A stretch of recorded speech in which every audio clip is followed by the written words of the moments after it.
Hi, today we'll have a brief reflection into the 2010 Clostridium perfringens outbreak, which originated in the Louisiana State Psychiatric Hospital. But first, here's what you need to know. Let's start with the bacterium itself. Clostridium perfringens is a gram-positive, obligate anaerobic, endospore-forming, rod-shaped bacteria.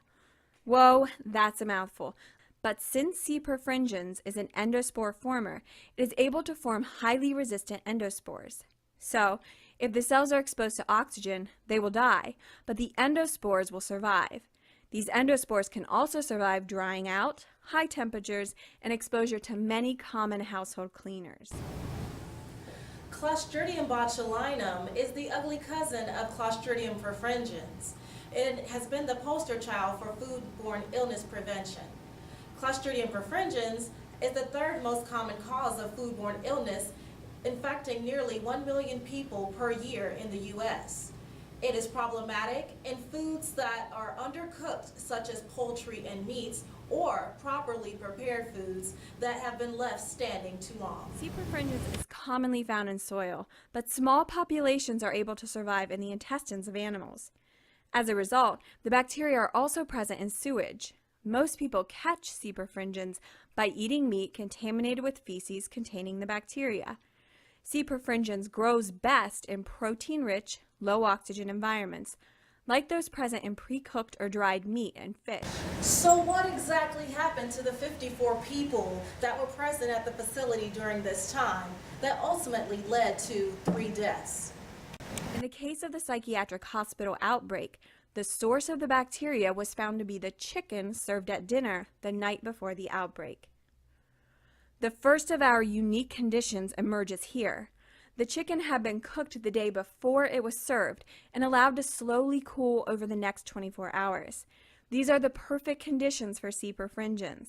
Cooking killed the actively growing bacteria, but not the endospores. C. perfringens outbreaks usually occur in large facilities, where food is prepared in large batches, like hospitals, prisons, and cafeterias. The large amount of food cooked in one pot shields some of the endospores from temperatures high enough to kill them. After cooking, the chicken was covered and refrigerated in large pans, but the huge bulk of food slowed the cooling. Once the chicken cooled below 140 degrees Fahrenheit, the endospores germinated and the bacteria multiplied very rapidly. Clostridium perfringens has a doubling time of just 10 minutes. An infectious dose of about 10 to the 6 cells is required for serious disease onset.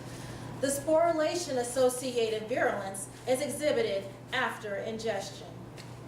This is where the problems start. During the sporulation process, C. perfringens releases an enterotoxin into your intestine. An enterotoxin is a toxin that is active in the gastrointestinal tract of a host. The enterotoxin makes the intestinal lining much more permeable to water, resulting in an increased flow of water into the intestine. What results is Clostridium perfringens food poisoning.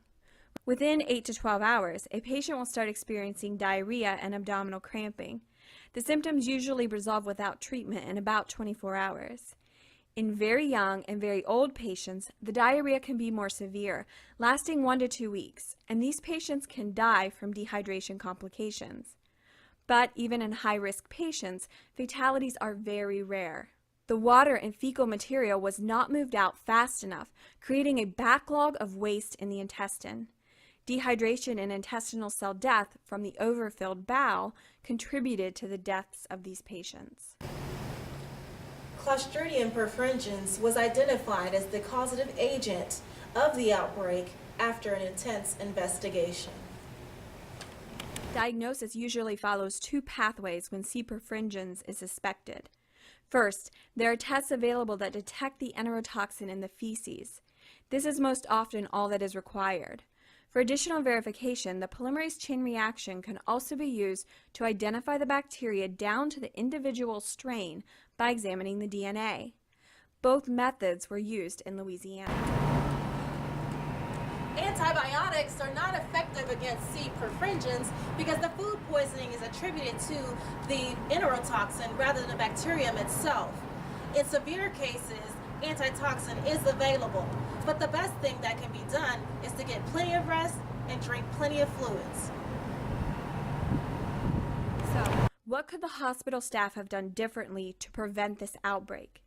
First of all protein-rich foods should be thoroughly cooked to 165 degrees Fahrenheit before serving. Meals prepared for a large group should be frequently stirred or broken up into smaller quantities to ensure even heating and to prevent any endospores from surviving. Before serving the food, the temperature should never drop below 140 degrees Fahrenheit. Any leftovers need to be split into small quantities and refrigerated immediately so they cool rapidly and prevent growth of C. perfringens. The staff in Louisiana failed to follow any of these precautions with disastrous results.